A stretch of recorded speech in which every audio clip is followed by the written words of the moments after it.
Welcome back to this week's Kids Connection. I am very sorry that I wasn't here last week. Unfortunately, I was poorly, so we didn't get to film the Kids Connection. And that means we've skipped one, which was peace, and we're going to carry on this week with patience. Maybe we'll go back sometime and do that one again. But I, from my sickbed, have learnt a magic trick to share with you. Okay, so it's quite cool, and I will put a link to the secret way to do it in the Kids Connection pack, which you can find at www.thebeaconchurch.com/Kids Connection. And then if you click on the week, so if you click on the Patience Week, then you can see the pack, and it will have a link in there to the reveal or how to do this magic trick. Not done by me, but by a proper magician. So, let's get a snack first. Okay, so this is my piece of string. They do it with fancy rope. I don't own fancy rope. So, one piece of string, very cool, right? So, here's my ends here. And what I'm going to do is, I don't know if my fingers are big enough here, is I'm going to take that end. Oh, let me put that, my fingers are in the way, sorry. Take that end, that half end, and I'm going to snip it. Shock horror! The rope is broken! And then that leaves us with, hold on, where's my end? Can't find it. There we go. There's an end. So we've got our two pieces of string. So we better tie them together so we have a nice long rope again. When I say rope, I mean string. Okay, so now we have, wow, a long rope but made of two pieces of string. But that's no good, is it? Where's the magic in that? Well, let me take this knot here and I'm going to say some magic words. What should the magic words be? Let's go classic and say abracadabra. Abracadabra. And let's see if we can shift. Let's make this one a bit longer. Oh, what? Bit longer, bit longer, bit longer. In fact, there is one rope again. Cool, right? You can do that, magic true. But first, let's enjoy today's song.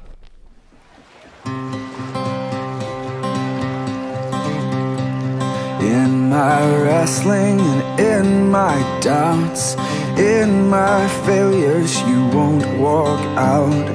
Your great love will lead me through. You are the peace in my troubled sea. Whoa, you are the peace in my troubled sea. In the silence, you won't let go. In the questions, your truth will hold. Your great love will lead me through. You are the peace in my troubled sea. Whoa, you are the peace in my troubled sea. My lighthouse, shining in the darkness, I will follow you. Oh, my lighthouse, I will trust the promise. You will carry me safe to shore. Safe to shore. Safe to shore. Safe to shore. I won't fear what tomorrow brings. With each morning I'll rise and sing. My God's love will lead me through. You are the peace in my troubled sea. Whoa, you are the peace in my troubled sea. Oh, you are my light, my lighthouse, shining in the darkness. I will follow you. Oh, my lighthouse, I will trust the promise. You will carry me safe to shore. Safe to shore. Safe to shore. Safe to shore.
We're looking at fruits of the Spirit.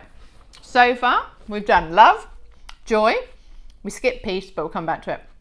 Today is patience. What else is there in our memory verse? Love, joy, peace, patience, kindness, goodness, faithfulness, gentleness, and self-control. And that comes from Galatians chapter 5, verses 22 to 23.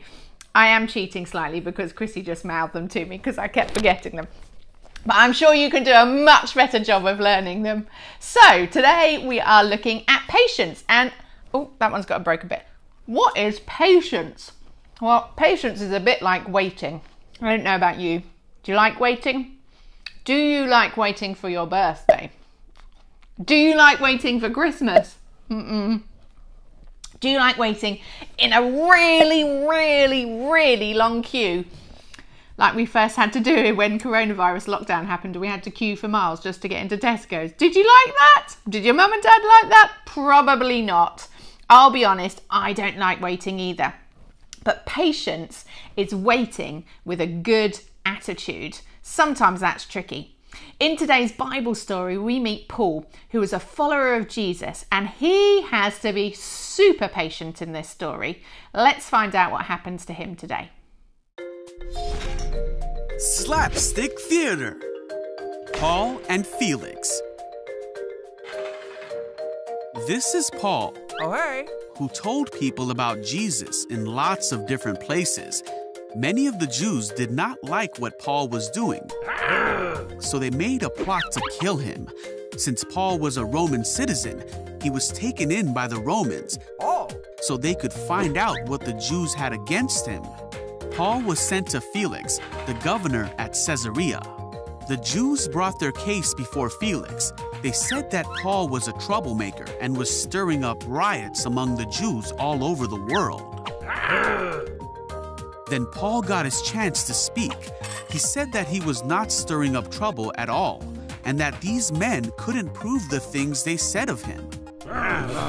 Paul said that he believed everything in the Jewish law, for he was a Jew himself and a follower of Jesus.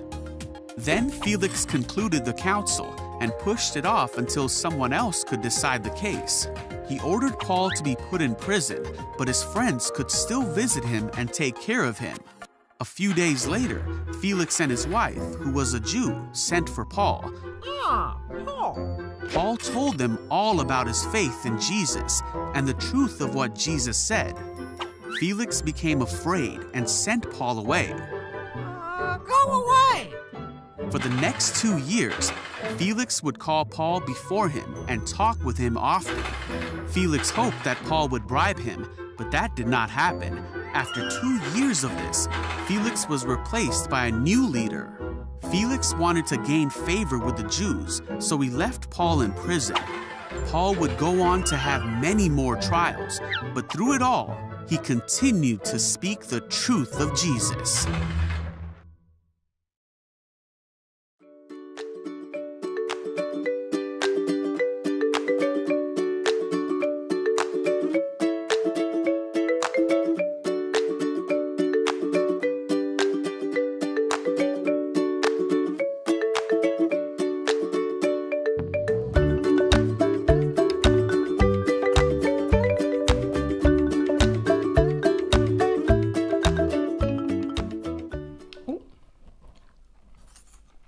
Try and chew that one a bit quicker.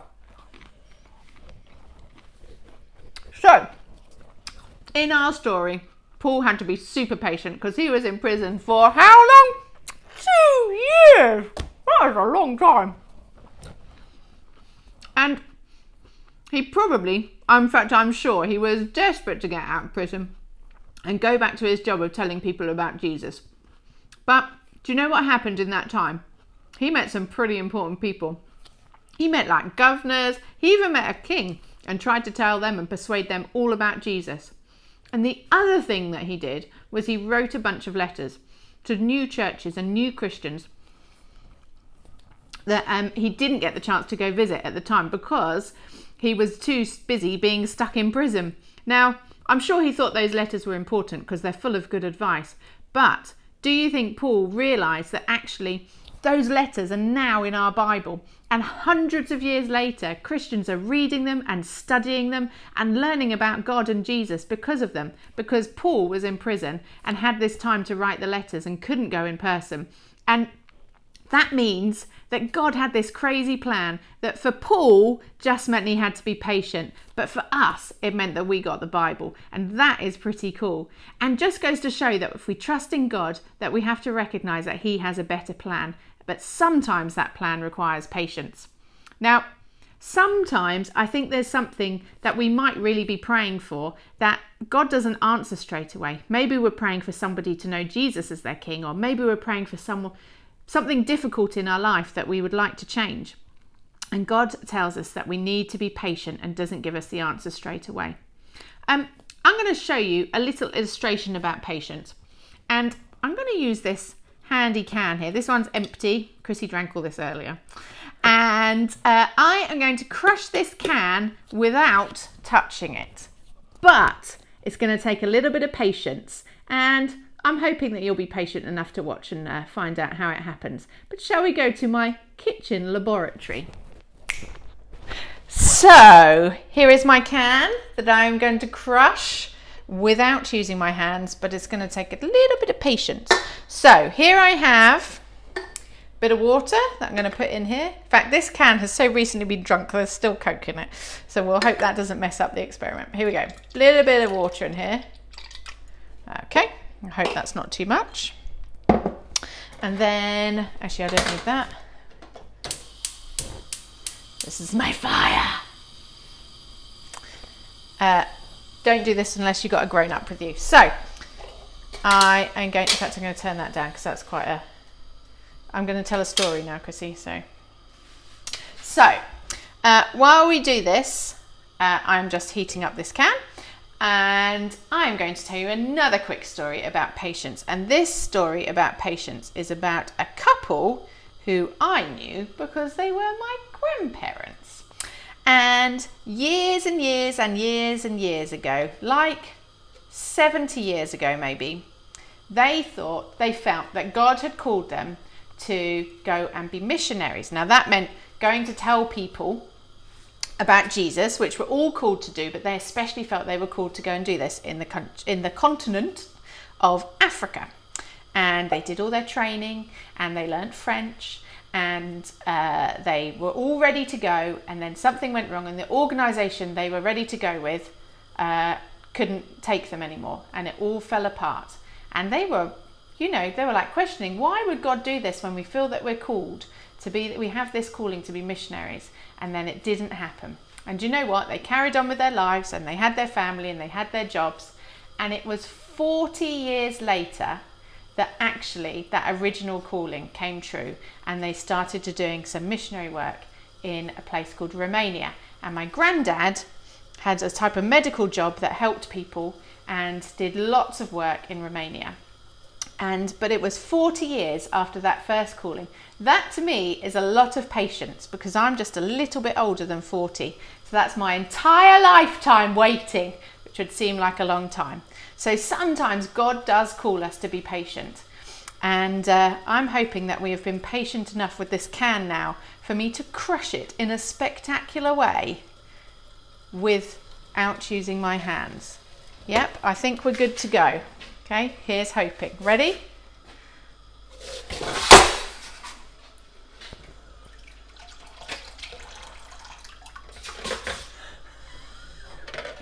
Back to the lab. No, back to the playroom. I hope you enjoyed that. I loved crushing cans. It was awesome. If you would like to do that experiment or a whole bunch of other activities, they are in today's pack. So go to the website and find out more. And I look forward to seeing you all again soon. Take care. Bye-bye.